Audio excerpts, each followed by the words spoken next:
Hi, David Cox here from East Coast Hearing. Well, what do you do if your hearing aid stops working? You need help. That's the focus of today's video. I want to give you some information and show you the processes that I go through to fix up your hearing aid. The good news is when people come into our clinic and they hand me their hearing aid and they say, it's not working, I need some help. When I take it in the back, I would say 2/3 of those cases, it's fairly simple things that I do to get it back up and running. And that's what I want to share with you today. Yes, there are 1/3 of the cases where those hearing aids have to go off to the factory, or it's going to be beyond you. It's going to take somebody with a lot more skill and experience like myself, who have access to a lot more parts than you have, to get it up and going. But let's concentrate on the 2/3 of the time where it's simple things that I think I can help you with. Even if I have to, talk you through on the phone some things that you can do, if you can look at this video and not just hear me or read my email of the things to do, but see what I'm doing, I'm hoping this can help you handle these cases. So I always break it down into 3 steps. This is the process I go through, and I do it in this order, and I think it's important you do it in this order. Step number 1, does the hearing aid have power? There's no point in starting to change parts or filters or things like that until we determine or are pretty confident the hearing aid has power. Step number 2, can the sound exit the hearing aid? Can it come out of the speaker to go down into your ear? Step number 3, can sound enter into that hearing aid through the microphone ports to be processed by the hearing aid? We do it in that order: power, sound out, sound in. Let's bring the camera in closer and I'll show you what I'm talking about. Stay tuned. All right, well, I've lost my voice here, so bear with me. So step 1 in troubleshooting, make sure your hearing aid has power. We always begin there. Okay, so in front of me here, we've got batteries, we've got hearing aids that take batteries. Most hearing aids today still take batteries, and we've got a rechargeable hearing aid here sitting in a charger. We'll start with the battery operated ones. So if somebody comes in and says, they take the hearing aid off their ear, they hand it to me, they say, this hearing aid's not working.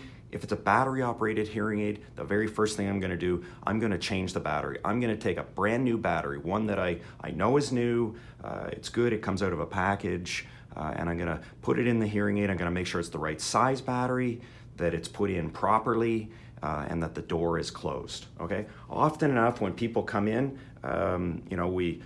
they say it doesn't work, I open the compartment, there's no battery in there. Somehow they got flustered and forgot that they didn't have a battery in there.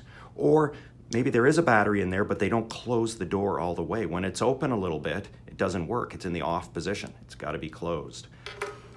Or they hand me their hearing aid, again, they take it off their ear, they said it doesn't work. I open it up, yeah, there's a battery in there, it's the right size battery, it's in backwards, okay? That happens often enough. Or they hand me their hearing aid again and I open it up, there's a battery in there, it's the wrong size battery. That battery's too thin, it doesn't fill the whole compartment.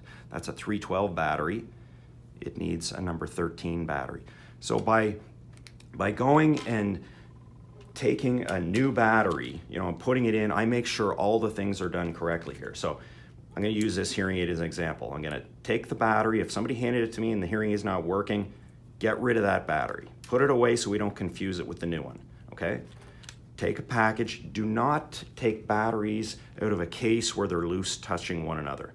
As soon as they touch one another, they start to compromise, even if the little tab or the sticker's on there. Never throw all those batteries away. Never use batteries like that. They're kept separate on purpose so that they don't touch one another and drain each other. So we take a new battery out of the package. We take the little tab or the sticker off the battery. You're supposed to wait about a minute or 2 to let the air get at the battery to activate it. It's an air activated cell, but for the purposes of this video, I'm gonna go ahead and put it in right away. I put it in properly. It's the right size battery. It fills the battery compartment. I close the door all the way. So now I know I've got a good battery, I've got a good power source in this hearing aid. I can rule that out as a problem, okay? And then we can proceed. If it still doesn't work, we go to step 2 and 3. With a rechargeable hearing aid, if somebody hands me a rechargeable hearing aid, so there's no battery compartment to open up here, there's a built-in lithium-ion battery, I'll take it in the back and I'll find, we have spare chargers for all the different hearing aids. I'll put it on the charger, put it in properly. I'll make sure that my charger is plugged in to the cord is in the back of the charger and it's plugged into the wall. And I'll look, usually, like this is a Phonak hearing aid. The hearing aid itself lights up. It's flashing green. Green means that there's good charge in there. If it was yellow, it's a bit weaker. If it's red, it's very low. Okay, so I look at the light indicators to tell me how much charge there is. I want to make sure there's some charge. If there was no charge, if it was red, I would leave it for about 10 minutes before I proceeded to check and see whether there were additional problems with the hearing aid. So we always start with power. There's no point in going any further. The next step here will be step 2, which is, can the sound come out of the hearing aid? Stay tuned. Okay, so here we go with step number 2. Can the sound come out of the hearing aid? So I'll pick up this hearing aid here. This is a very popular design of hearing aid. We call it a receiver in the canal product. Most of the electronics are here. The battery goes in the bottom here. We got some microphone openings up top there. A wire coming down to the speaker. We call it a receiver in the world of hearing aids. And a little silicone dome on the end here to protect the speaker and keep it comfortably in the patient's ear. So this is the part we're going to concentrate on here. This is in the person's ear, and so it's likely to pick up dead skin, wax, and oils, and can block the end there so that the sound can't come out. So what we do with a product like this, if it's not working, and we've already checked the power source, we pull the little silicone cap off and throw that away. And underneath, there'll be a little filter on the end of the speaker, and we're gonna change that filter, okay? So, it's a Phonak Marvel hearing aid. The filters come in these little discs. The top turns. I go into hole number 1, push in and out, and it removes the filter. I go into hole number 2, push in and out, and I pick up a new filter. And then what I do is I take a new cap and I put it on. So I've got a new cap and a new filter, and that way I'm sure that sound is able to come out of the hearing aid, okay? And that's the whole purpose of step 2 here. Here's another product, very similar, but instead of a wire coming down to a speaker, it's really just a hollow tube that comes down and out the end. There's no filter involved here. So with this one, we're just gonna physically try and remove any obstruction at the end. So we would brush at it there.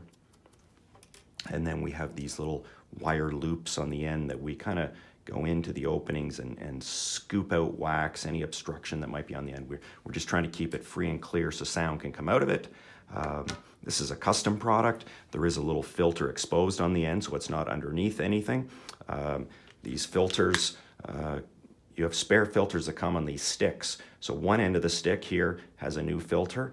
The other end of the stick will pull out the old filter. So we literally just push in, pull out, turn it over, line it up, push in, pull out, and you put a new filter in. And that way, again, you're sure that sound can come out of the product. So there's all different types of filters for different hearing aids, but you just want to make sure that you've got a new filter on there. If it has a little rubber cap, you have a new rubber cap as well.